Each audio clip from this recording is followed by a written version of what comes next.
Еще раз всем привет, друзья. Как всегда, память закончилась, не успела с вами попрощаться. И снова с вами.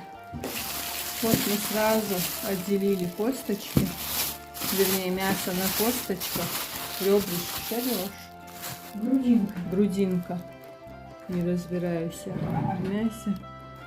Сейчас вот это заморозим. Печень, наверное, тоже сейчас половину заморозим. Остальное пока охладиться положили в холодильник.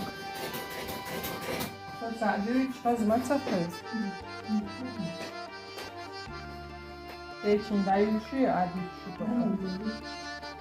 из незамороженной езасом печеночной просто или что-то. Я хотела, чтобы мама отдохнула, она сразу принялась за мясо.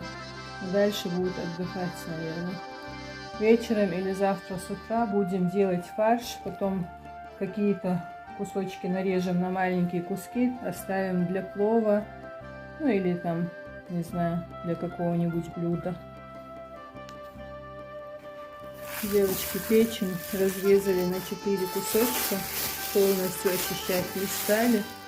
Вот 2 кусочка в морозилку отправятся, а 2 кусочка оставим в холодильнике.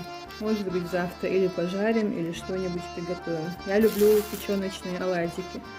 Как торт печеночный, просто маленький, кругленький, с чесноком и с майонезом. Бывает очень вкусно. И кто любит зелень.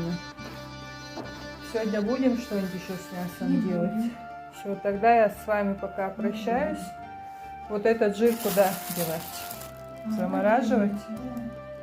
А не надо будет добавлять на фарш?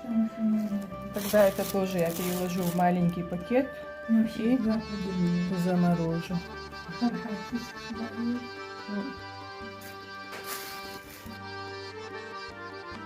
Здесь дух шел, да, видишь, говорится, всегда не часто, но помного беру. То есть там можно шкабин бездать. Şey ravu gela хабин безинду şey божлича баха. Молниш диттин жижик дат баха. Ну и по запаху вкусно. И по запаху я В общем, у мамы там свой блат есть, и ей по секрету на ухо сказали. Ну и по мясу видно. И когда варить будем, я вам все скажу, расскажу и покажу. Но я думаю, что вкусно. Вот этот дум, это от говядины. Это тоже мы заморозим. Жир этой же говядины, этого же мяса. Но у нас фарш мы сильно жирный не любим, пока уберем в морозилку, а потом понадобится, будем по чуть-чуть добавлять. Все, всем пока-пока.